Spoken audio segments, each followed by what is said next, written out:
With the Final Fantasy VII Remake having been out for about 10 days now, and with my first run finally completed, I feel that I've absorbed enough of the game and kind of reviewed and collated my thoughts enough to put my actual review and opinion on this game out there. Now, a quick disclaimer, Final Fantasy VII is without a doubt my favourite game, and it's the game that's had the biggest impact on me as a gamer, but not only that as a person. I went into this remake with a pretty steady balance of pure joy and anticipation of what was to come, as well as a degree of caution about what could potentially go wrong, in my opinion, with this remake.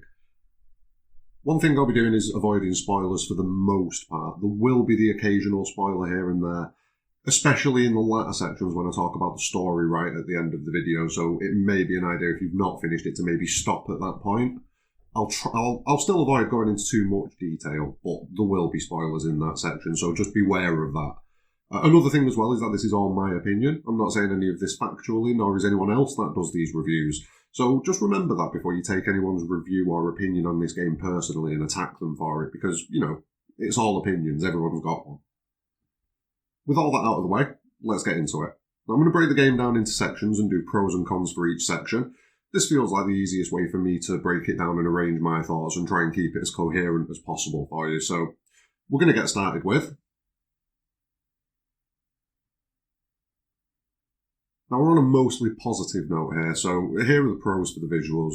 First off, the atmosphere in the areas of Midgar have been so lovingly and painstakingly built, not only recreating the original areas, but expanding on them as well and making them feel more lived in. And they've done that while maintaining the feel and the tone that each area in the original Midgar already had. And I think that that's a credit to them. I mean, the area that represents this the most is almost certainly the Wall Market area. And while other areas do stand out and deliver bucket loads of nostalgia and content as well, Wall Market, I feel, does it far better than any other section of the game. I mean, there's a reason, and I'll say this now, Chapter 8 and 9 are probably my favourite sections of the game. The different shops, the neon signs, the swathes of people all over the streets of Wall Market, it just feels alive, vibrant. It's good sauce. It's good sauce. And it leads into the next positive that I've got for the visuals, which is the character models, at least for the characters that are featured in the story. In the Wall Market scenes, you get a lot of close-ups, you get a lot of cutscenes and a lot of different characters that you meet and interact with, and it really gives you a chance to properly soak in how well done the character models truly are. And it's not just limited to the characters themselves. The enemies in the game are some of the best looking that I've ever seen. Carrying on with the visuals, some of the particle effects and the spells that you get while you're taking down the game's beautiful enemies really do stand out and add a lot to the visuals. Although I will admit, they can make things a little bit busy at times, especially when you're in close and you're dishing out the damage, and the camera angle does have a bit of a tendency to get into an awkward spot. So it can get a bit busy sometimes with all the particle effects going, but for the most part, they're a strong addition. Now, for the cons, there aren't too many. I'll qualify this by saying that visuals aren't really that massive of a thing to me. So there are things that probably annoyed other people while they were playing through the remake that I've probably not even noticed or picked up on. So do feel free to let me know in the comments if there were visual issues that I missed, that you experienced, because it's almost certain. You do get the occasional doubling of NPCs. It's nowhere near as bad as I've seen in some other games, and it didn't particularly do any damage to my experience, so it's not really a massive negative. One thing that was a little bit of a negative is the textures in some points of the game where it's not so much the quality of the textures that I've got an issue with. I know some people do, but for me it was the moments where the textures would kind of pop in a bit late, and it does detract a little bit when you've got, textures rendering there on the screen in front of you. They should just pop straight in, or at least in an ideal world, they should just be there, ready, loaded. I think it's something to do more with the limitations of the PS4, and it's something, judging on the specs of the PS5 and the Xbox Series X, we're not going to experience as much in the next generation. Now, one final issue that I'd have, it's not really an issue with the game, it's an opinion on something that I feel has been lost by having a more visually refined experience, or maybe not so much having that visually refined experience, but by maybe relying on it a little bit too much in certain points of the game. Now, in the original Final Fantasy VII, the scene where the Sector 7 plate falls is without a doubt one of the most harrowing scenes in the entire game. You see the view from the perspective of those under the plate, those in the lower classes of Midgar. The plate comes down, crushing those beneath it at the whim of those above. and then the camera cuts to that view, the view from above, and as it pans back, you hear classical music playing as President Shinra surveys the terror that is wrought on Sector 7, with not an inkling of concern or compassion or anything. And then the camera fades out. Now, the scene plays out almost beat for beat the same in this remake, but it's geared more to be an action scene, and it does alter the impact. Now, the terrifying impact and ramifications are brought back mere moments later from the scene with Barrett and Tifa and Cloud at the edge of the destroyed Sector 7, but it's a moment where I feel the original scene surpasses the modern. Just a thought that I had while I was going over this review.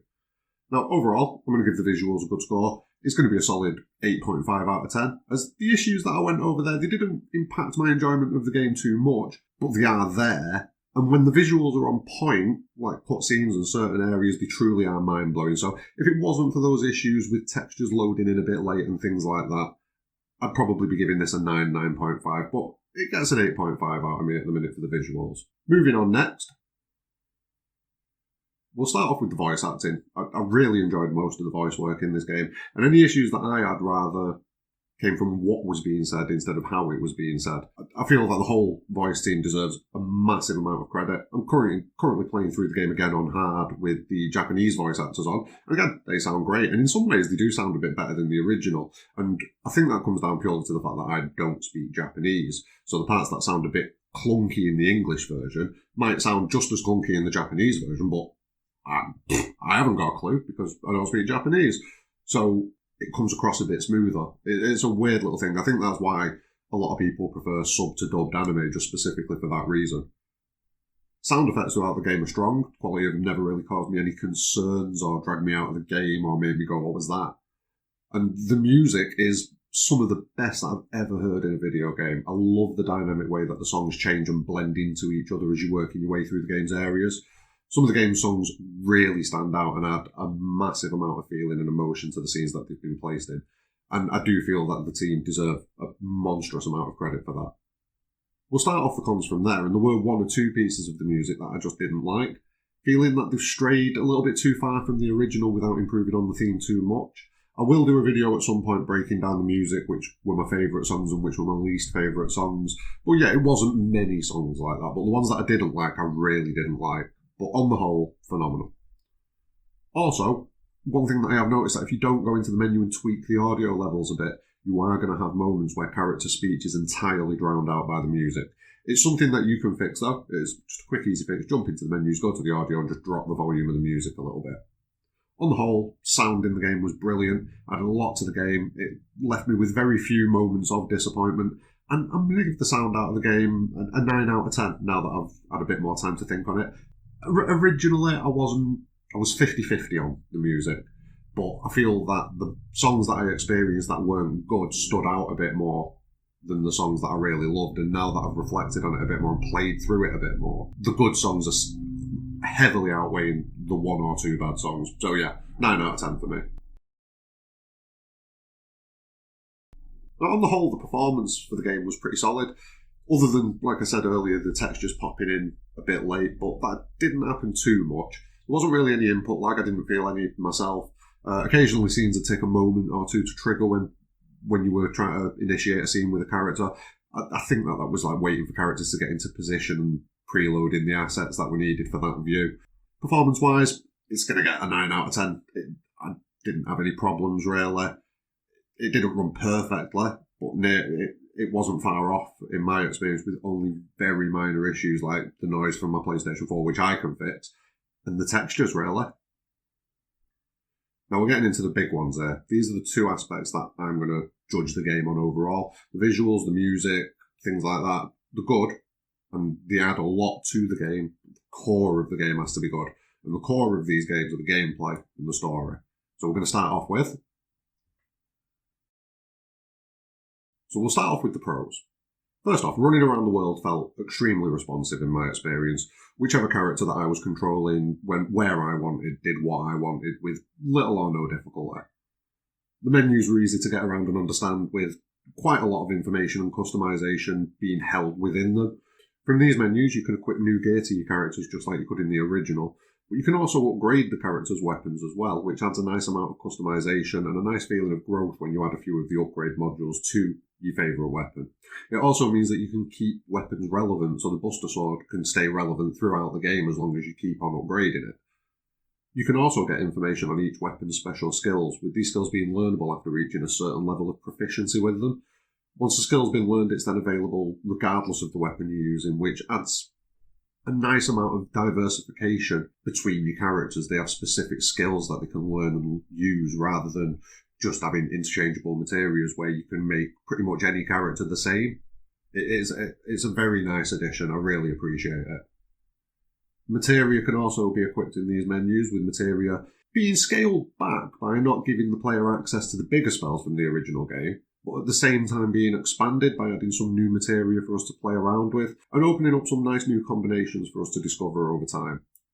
And you can finally bind your skills and spells to the keys used in the battle settings menu, which adds a great amount to the fluidity of the combat and keeps you from having to go delving through menus all the time when you know exactly which move you need to use. You just need to get it used quickly and keep the flow going. It definitely aids the experience of the combat. But that's not all that this combat system has to offer.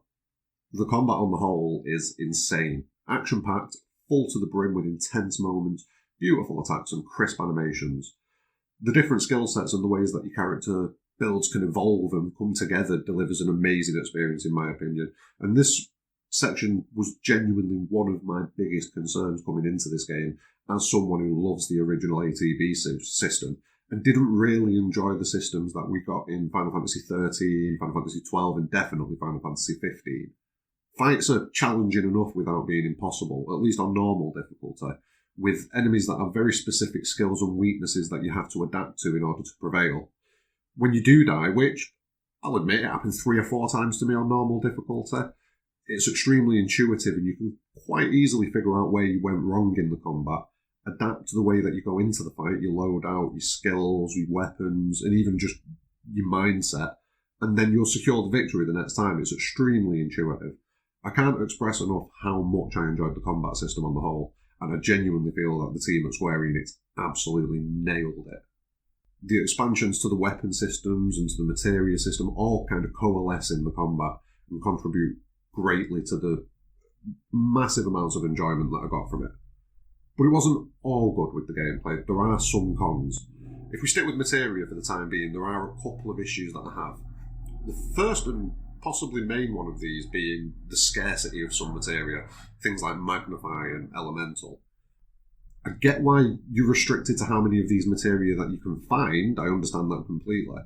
But I think that they've definitely missed a trick by not allowing materia to give birth once it's been mastered like it did in the original. So in the original game, if you've not played it, when you mastered a materia to its maximum level, you'd get a completely new materia of the exact same type starting at level 1. So if you mastered an ice materia, you'd get a baby ice materia which starts off from 0. This would give additional rewards to the characters who play the game again on harder difficulties, and I do believe it's a bit of an oversight not allowing that to happen, and I hope it's something that they eventually patch in, because it wouldn't be too difficult to do, I don't think. Summons are still conditional, and while they're far better than they were in Final Fantasy XV, I still don't like the conditional aspects as they are now. A better route, I believe, is that summons could only ever be used once per battle, maybe even with only one summon usage across the whole team or fight. But that summon should be available at your discretion, as long as you've got an ATB bar or maybe 2 ATB bars to use it, so that you can account for them properly in your battle tactics and feel that you've got control over them. As it stands, you can't count on summons, so they're a moot point in your battle tactics, which it diminishes the impact of them. One other minor issue that I do have with the combat is you are not really able to break out of a combo with like a block or a parry or a dodge. So once you've started that combo, you're locked in, and if you've timed it wrong, you're getting hit. I suppose it just makes you be a bit more conscientious with your actions. So, like I say, it's a minor issue. It's something I can adapt to and I can fix. And yeah, I can account for that. These are the minor gripes. Now for the bigger issues that I had with the gameplay.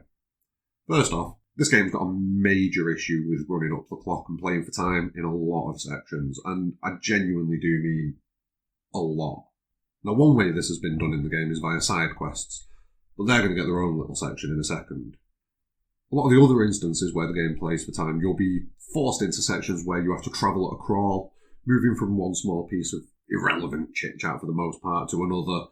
A lot of the dungeon areas of the game have been padded out pretty outrageously as well, with quite arbitrary tasks having you traversing areas that could have been a 10-15 minute experience, but instead it becomes an hour-long drag, which leaves you just desperate to get through them at the end and just press on with the actual story. The one exception to this is the train graveyard. Rather than it just being a set of arbitrary tasks and obstacles that have just been slapped down into your path, this area's got a self-contained story within it, and it delivers that story to you brilliantly as you progress through the area and uncover its secrets. If the rest of the game's dungeons and dungeon-like areas had elements like this that were compelling and kept you interested in the area, this wouldn't be here. This section of the cons would not be here. But sections like the Collapsed Expressway, for example, where you've got those hand things, robot hands that you have to use, oh my god. I just wanted to cry, because it was unnecessarily long. Another one is the underneath the plate when you're en route to the Sector 5 reactor. Forwards and backwards, forwards and backwards, forwards and backwards. It just feels like these areas have been dragged out in order to pad out the game's length.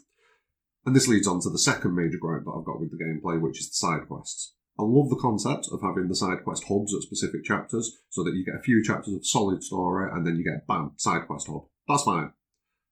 But excluding one of these hubs, which, shock horror, is Wall Market, the rest are just jam-packed with filler that doesn't really progress the story or expand the characters in any way, shape or form. And in reality, it just comes down to a cluster of fetch quests or basic hunts. And just like in the previous point where the train graveyard shows that they are capable of having fleshed out, enjoyable dungeon areas, Wall Market shows that they are more than capable of having a side quest hub that drives the story, is fun, compelling, and amounts to more than basic side quest templates. It's clear why both of these issues exist. They're a byproduct of expanding such a small section of the original story to the length of what they wanted to be a full main series entry. But they didn't have enough story ideas that were solid and concepts to fully realise this goal. Now these 2 points, while not ruining the game, it was still a fun game, they do detract from the quality of the game in my eyes. Overall, I'm going to give the gameplay an 8.5 out of 10. If not for the padding and the filler side quests, it'd potentially be a 9.5. But those issues permeate the game, and they do cause issues.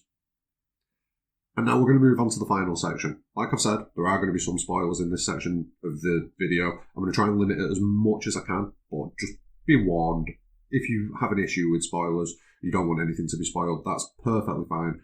Just come back when you've finished. But here we go. First up, we've got the pros. Now, one of the main pros of this game is that the game remains mostly faithful to the game's plot points until the end, at least, and it gets most of them across with as much weight and gravity as they held in the original. They expanded on the story in a fair few sections of the game and did a very good job of it, with some of the standouts for me being the mission where you help Jesse early on in the game, and then the expansion of Shinra's involvement in Avalanche's activities, and just of Shinra in general. Like, the Shinra headquarters is so much more enjoyable this time around. I'm going to put it straight out there. Like, the little tour that you go on is amazing. I mean, yeah, it's just brilliant. The original game's themes of life and death remain mostly intact, although they aren't as prevalent as they could have been given the amount of time given to this section of the original story. And not only that, they've kind of been buried a little bit by other themes that have been kind of slapped on top, but we'll come round to that shortly. The quirky humour of the game has been retained and even added to in a lot of points, with seriously some moments where I was in tears laughing. Like, Johnny was thoroughly enjoyable, as were a lot of the interactions between the characters, the Avalanche team. There were a lot of funny moments, there were a lot of wholesome moments. They did a good job with most of this story content. Now, all of these things come together and deliver an experience that, on the whole, is enjoyable, nostalgic, and fresh all at the same time.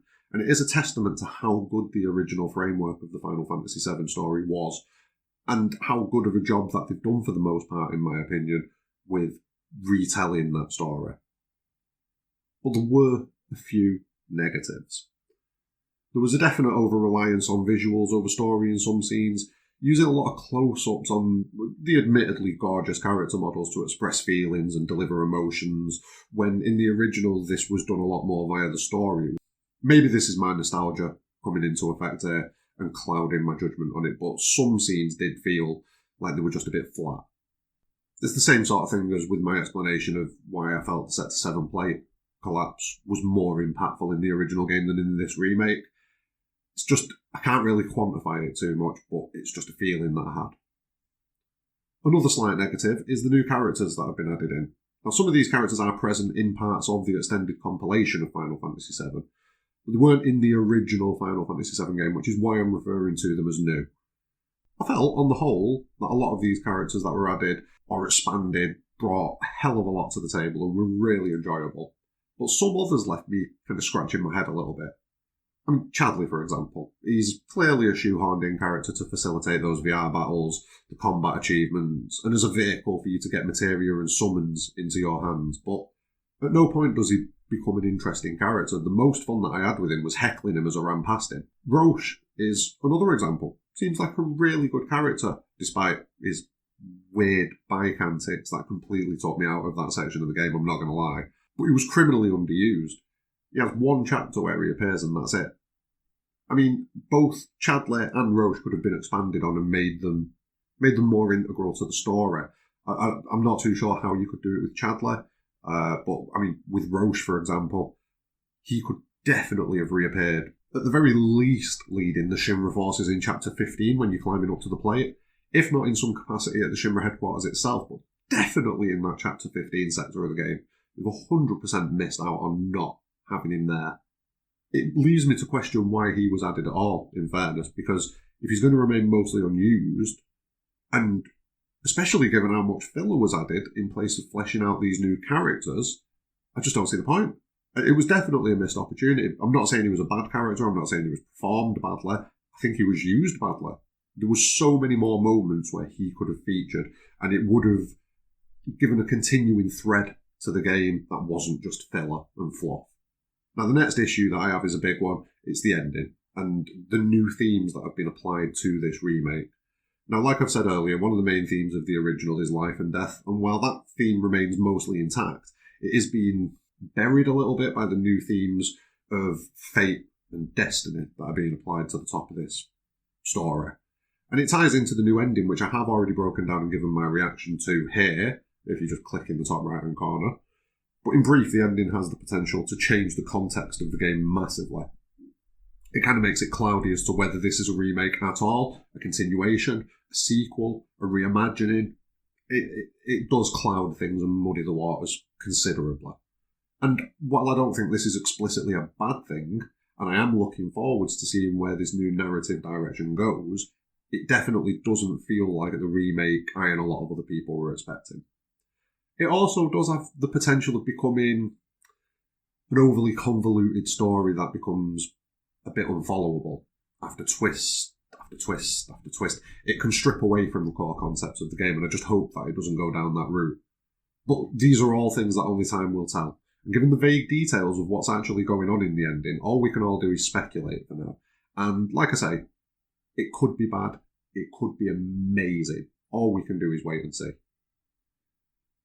Now, my final story complaint is the overuse of Sephiroth.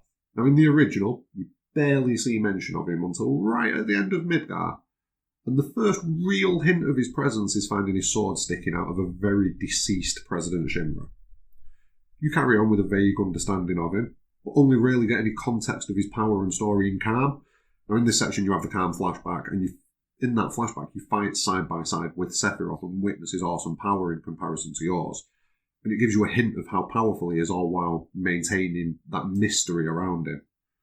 This is magnified even further when you cross the marshes near the Chocobo farm and you find the much vaunted Midgar Zolom that everyone fears impaled on a giant spike by Sephiroth.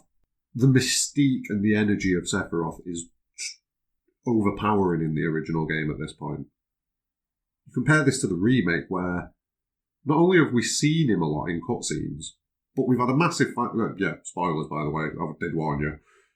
But we've had a massive fight with him at the end of the game, and had almost as many scenes between Cloud and Sephiroth just in this Midgar section than we did in the whole of the original game. Now for me, obviously there's not really any mystery there because I've played the original game, but viewing this game as a standalone thing, there's no mystique or mystery around Sephiroth. There's no perception of his raw power. The game shows it you outright. It's just bam, there you go, fight him. And again, I feel like it's one of those moments, just like the Sector 7 plate, where it detracts.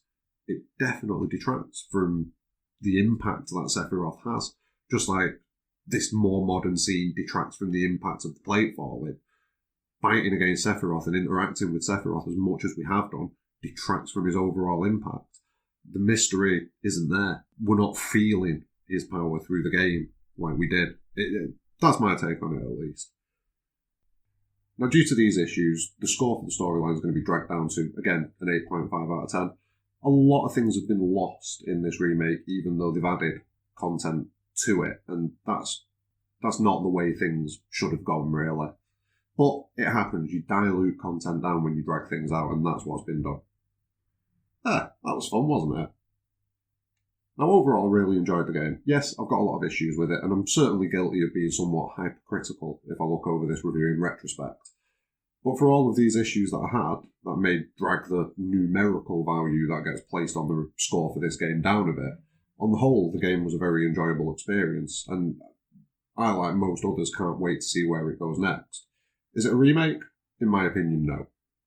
Is it better than the original game? Again, in my opinion, no. But did I enjoy the game? Definitely.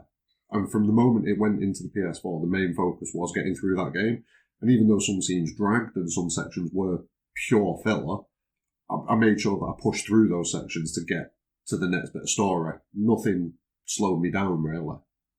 And now I'm back in the same boat with everyone else that we were all in before the remake came out. Just sitting, waiting for the next instalment with a mixture of anticipation and trepidation. No one's got any idea what's coming now and how we're going to feel about it afterwards. But if the next game is as good as this one was, even with all the issues that it has, it'll still be one of the best games of the generation. But just not of all time, like the original Final Fantasy VII. My final score for the Final Fantasy VII Remake, if you wanted me to put a value out of 10 on it, is a solid 8.5. The graphics and audio were strong, had some minor issues, but overall they still delivered what everyone was hoping for and more. The gameplay is amazing and fun, but is held back by filler and padded out areas where the game literally plays for time. And the story, while remaining mostly faithful, takes a few liberties that give some sectors of the fanbase, myself included, great concern. Also, some of the added content diminished the story, such as the overexposure of Sephiroth, and, in my opinion, the addition of the Whispers or Arbiters of Fate, while other aspects that they added, like Roche, were underused in a game that had far too much fluff that could have been replaced. It's a great game that could have been an all-time classic, but in my opinion it falls slightly short. Thanks for watching the video and listening to my opinion. Please subscribe, as there's a hell of a lot more content coming from this game, as one thing Square have done brilliantly is get the community talking. Have a great day.